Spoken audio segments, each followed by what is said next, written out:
Et bonjour à tous, c'est GB, on se retrouve pour une nouvelle vidéo dans laquelle on va partir sur notre push Ranked Master. Cet épisode, on va passer L1. De mon côté, j'ai avancé. Je vous invite à repartir sur la vidéo diamant si vous êtes bloqué en diamant pour passer mythique. Cette fois-ci, on s'attaque aux joueurs qui sont stock mythique. J'ai avancé en off pour que ce soit pas trop long. J'ai fait une ou deux games de D-Rush avant de lancer le rec. Mais c'est une bonne chose, comme ça on est à peut-être une ou deux games de passer mythique, ça fera une vidéo pas trop longue, donc c'est cool. On lance la game, on tombe sur Canyon Boom Boom. Ici, qu'est-ce que je veux? Surtout pas que ça joue en face de moi. Je veux pas qu'il y ait Angelo, Eve, Chuck, Melody, Colette. Tous ces brawlers là, j'ai pas envie de les avoir. J'ai pas le first pick, donc je vais ban Chuck, parce que les gens avec moi ne savent pas que j'ai pas de Chuck. Et si je peux pas le pick et qu'en face ils peuvent le pick, on aura sûrement lose la game. Donc, quand vous savez que vous avez pas le meilleur pick parce que vous l'avez pas P11, essayez le de ban. Sans hésiter, je prends Colt. De tous les picks que j'ai, c'est le pick le plus adapté. Ils répondent pas à un Crow, pourquoi pas. Normalement, vous prenez Crow pour aller counter une Colette, pour aller counter un tank. En tout cas, un truc pour vous feed. Là, le Crow, si nous on fait attention et qu'on prend pas des trucs qui feed un Crow, il y a peu de chances qu'il ait son hypercharge. Il l'aura peut-être, mais il y a moins de chances. Du coup, il sera moins utile sur le coffre. Le pick Penny, pourquoi pas. Ici, le pick Piper, je pense qu'il est peut-être un petit peu tôt. En tout cas, il y a mieux que Piper dans les long range. Karl, il y a encore Colette open, donc non, il faudrait pas prendre Karl. Je préfère que ça prenne Piper qu'un Karl. Parce qu'au moins, la Piper, elle peut gérer une Colette. Que si jamais ça prend... Bon, là, j'espère qu'il va pas nous prendre un Edgar. S'il le prend, c'est que peut-être il fait un défi only Edgar. Hein, donc on va faire confiance. Mais ça inspire pas du bon. Parce que là, le problème, c'est que le Crow, il va pouvoir se feed sur quelqu'un. Donc toute la stratégie qu'on est en train de mettre en place depuis le début de la draft, si elle est remise à 0 à cause d'un Mongolien qui nous pique un Edgar, voilà, super. Bah, c'est dommage. Et là, il pourrait prendre Colette et le Edgar ferait rien. Les Crocs et la Colette, et même la Penny en fait, se chargeraient de ouf leur ulti sur le Edgar. Et en fait, ça revient, si en face ça prend Colette, là on est en 2v4. Parce que le Edgar va jouer pour la team en face. J'espère que le mec c'est un très bon joueur qui a décidé de faire un truc only Edgar. Le pick Spike qui est mal pick. Parce qu'en réalité, il a pas tant que ça les match-up. Hein. Le Edgar, il peut quand même négocier des kills sur le Spike. Alors qu'une Colette, vous êtes assuré de laver le Edgar et en plus de laver le coffre. Le Spike, il lavera pas le coffre. Moi, j'aurais pu prendre le casse pour avoir un avantage au mid. J'ai décidé de pas le faire parce que je pense qu'on aura besoin de DPS et si c'est pas moi qui les mets, ce sera pas la Piper. Et je vais éviter de faire confiance à un Edgar. Le Crow, bah ça va être chiant, on prend un Colt.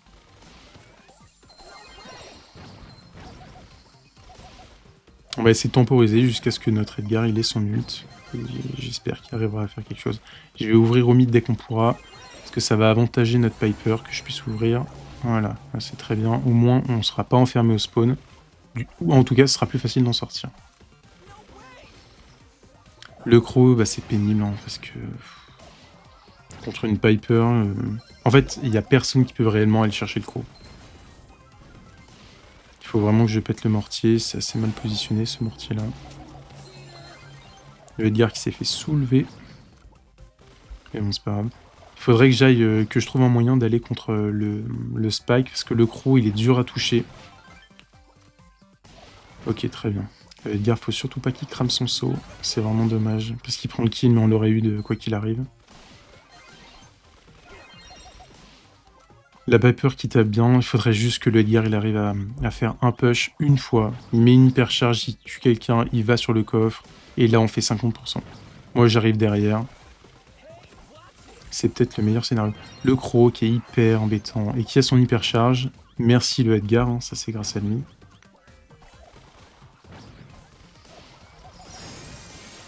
Allez, il y a peut-être moyen de débloquer la situation.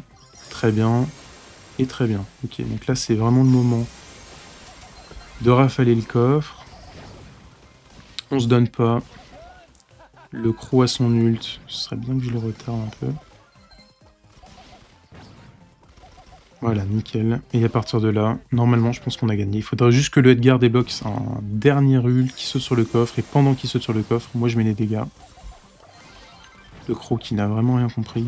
Il se donne à chaque fois. Vous voyez, il veut trop forcer parce qu'il a son hypercharge. Et du coup, il en oublie de garder la pause. Et là, ça devrait se finir assez facilement. En tout cas, en 15 secondes, je pense pas qu'ils aient trop les dégâts pour finir le coffre. J'espère en tout cas. Ce serait triste. Hop. Et voilà. Ça se finit bien. J'espère qu'on arrivera à faire une deuxième game un peu similaire. Donc, comme je disais au début, nous, ce qu'on veut essayer de faire avec la Piper, c'est de temporiser le temps que le Edgar débloque son hypercharge, et après on prie pour qu'il arrive à prendre un kill, voire un double kill, il tank les balles pour nous, et puis on part sur le coffre. Je vais éviter que le croc avance trop, parce que dès qu'il sortira du couloir, ce sera trop dur à toucher. Voilà, là on a pris le kill, c'est très bien, je vais pouvoir mettre un petit 30% sur le coffre. Peut-être un peu plus, j'en sais rien. Non, allez, 22%, bon ça reste pas mal. Le Edgar, s'il peut me prendre le kill, c'est super. Je vais ult pour avoir le spike, ok c'est bon. Et maintenant on essaie de pas mourir. J'aimerais bien que le croc n'arrive pas à passer, donc je vais balayer la zone. Très bien. On sait bien, là on a mis 40%, ils ont mis 0. On est très bien dans la game, on a un bien meilleur start que la game d'avant. Je vais peut-être déblayer le mid pour faciliter le repositionnement de ma Piper. Et après, s'il me laisse la lane, je vais pas me gêner, hein, je vais aller sur le coffre. Ouais, le croc a raison de faire ce qu'il a fait, parce que sinon j'aurais mis facile 30-40%, j'avais l'hypercharge en plus. Allez, il faudrait que le Edgar il débloque son hypercharge et qu'on avance. Contre les crocs, je vous dis, moi ce que j'aime bien faire c'est balayer un peu comme ça, en allant à l'opposé de la position de la personne. Et souvent ça touche, vaut mieux toucher un petit peu tout le temps, qu'essayer de mettre des full clips et de jamais toucher. Là je fais... À chaque fois que je parle, que je réfléchis à ce que je vais dire, quand je suis en game, ça me fait lose parce que les curves de spike sont pas hyper durs à dodge, mais évidemment quand vous parlez en même temps. Et surtout moi je suis pas hyper habitué, donc ça fait un peu n'importe. Le double kill. On devrait pouvoir mettre le coffre à peut-être 10%, ce serait bien. Voilà, 10%. Et là, dès que j'ai un ult, je peux finir. Et c'est top. Je sais pas combien on va prendre sur cette game. Peut-être un plus 100, ce serait cool. Voilà, super. Et on est à une game du mythique. Pour la dernière game, en tout cas j'espère qu'on va pas la lose, on se retrouve sur zone réservée cercle de feu. Ici je veux pas jouer contre un loup, contre un Gus, contre...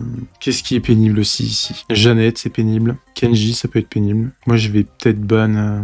J'ai peut-être ban Gus, hein. On n'a pas le first pick. Le problème de Gus c'est que ça a beaucoup de match-up au mid, parce que map ouverte, et en plus ça a le shield, beaucoup d'HP, potentiellement ça peut faire beaucoup de DPS, avec le gadget. Donc c'est un très bon pick dans cette map et j'ai pas envie de jouer contre ça. BA c'est très bien pour nous ça, parce que ça veut dire qu'on peut prendre lanceur, on peut prendre...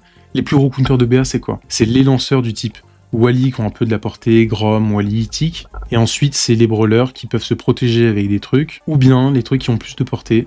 Typiquement RT, c'est très fort parce que vous pouvez mettre un two-shot gadget sur une BA. Brock aussi c'est très fort parce que vous pouvez two-shot la BA. Et en plus avec l'explosion c'est souvent très facile à toucher. Le Fang qui, j'avoue sur cette map, est très chiant. Donc je vais peut-être prendre Stu pour éviter qu'on se fasse feed à chaque fois par le... Enfin qu'on feed le Fang à chaque fois ses ults en boucle. Je peux pas prendre Colt, je peux pas prendre Dina, je pourrais prendre Penny, je pourrais prendre Stu aussi. Je pense que je vais partir sur un Stu. Et que je mettrai la tourelle speed cette fois. Je vais peut-être prendre...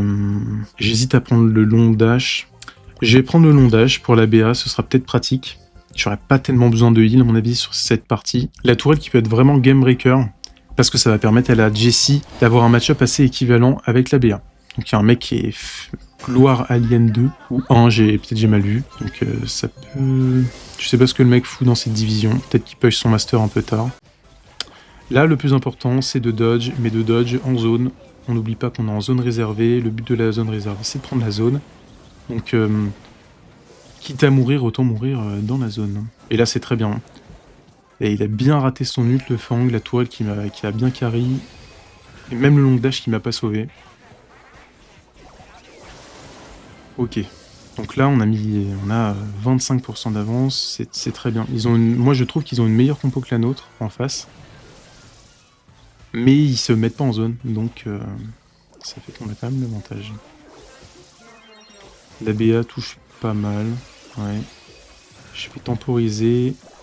J'en profite que la BA meurt et qu'il y a un double kill. Voilà, très bien. Donc là, on va pouvoir encore négocier un bon 10-20%. Très important, là, c'est ne pas mourir. Donner du temps à ma Jessie. Et quand je suis au bord de mourir, je me barre, je back et je laisse cette Jessie tanker pour moi. Pendant que je fais ça, ça lui laisse le temps de régène aussi. C'est ça dans l'idée qu'il faut faire. Le problème, c'est que Fang, ça leur permet d'enchaîner les kills. Heureusement, il a beaucoup raté ses ults. Et là, normalement, on devrait pouvoir finir assez facilement. Normalement, il reste 14%. Et hop. Le Karl qui va galérer contre un Sulong Dash. Ce serait bien que le Fang ne débloque pas son ult parce qu'il y a eu... Voilà, super. Si on refait la même chose sur la manche d'après, il n'y a pas de raison qu'on ne gagne pas. Je pense que le Fang a eu assez peu de réussite parce qu'il suffit qu'il nous mette 1 ou 2 ults de plus de ce qu'il a fait. Ça nous met un peu dans une situation délicate. J'irai voir le profil du Fang après parce qu'un mec en alien fame, c'est quand même assez haut, je trouve. Et puis bon, le gars joue assez mal, donc je me demande bien qui c'est. Soit c'est juste un gros payeur mais qui joue jamais au jeu, ce qui est possible, hein. Soit c'est un gros joueur qui joue avec les pieds, c'est aussi possible. Mais là, le Fang est vraiment nul, hein. Là, j'ai très peur de l'ulti de Fang. C'est pour ça que je mets la tourelle en bas, comme ça, si au moins il nous dash dessus, ça connecte la tourelle. Voilà, c'est super, c'est ce que je voulais qu'il se passe. Bon, c'est dommage. Derrière, je concrétise pas, je me rapproche de lui. Mais l'idée était là, donc je vais repositionner une tourelle quand je pourrai. Dans le bac, comme ça on est un peu immunisé aux ultis de Fang qui nous enchaînent.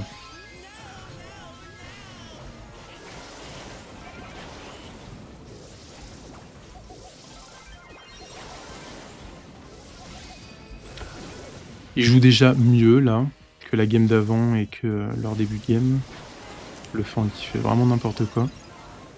J'espère pour lui que c'est pas un gros joueur parce que ça me fait mal pour lui, j'ai un peu honte pour lui. Après si c'est un joueur nul, bon bah... il joue à son niveau quoi. Toujours l'ult du Fang qui fait un peu peur, je pré-shot le dash, on sait jamais. Ça c'est bien, on lui met le feu, comme ça il n'a pas le temps de régène et nous on va revenir tout frais. Il nous manque 6%.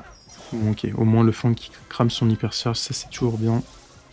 Et là on se donne pas, on attend le surge. Sinon on va reperdre 10% à la tempo. Et là normalement 6% ça devrait le faire. Voilà, nickel. Et avec ça on devrait passer légendaire 1. Et oui, on passe légendaire 1, ça c'est cool. Je vais aller voir le profil du Fang, parce que ça m'intéresse. Le skin de Daryl qui est nul, mais je le prends. Oui, donc un profil nul. C'est pas un gros joueur, donc du coup je lui en veux pas, c'est plutôt cohérent. On est tombé contre quoi sinon? Ok. Bon, c'est le genre de niveau que vous attendez à tomber en mythique. En mythique, souvent, les erreurs, c'est des erreurs de draft. Match-up, c'est là que la draft commence à devenir un peu importante. Donc des erreurs de draft en mythique et des erreurs de positionnement. C'est-à-dire que souvent, vous perdez en... La raison pour laquelle vous êtes stuck mythique, c'est que vous avez la position et vous voulez trop, par ego, prendre un kill, jouer l'objectif et vous perdez la pause.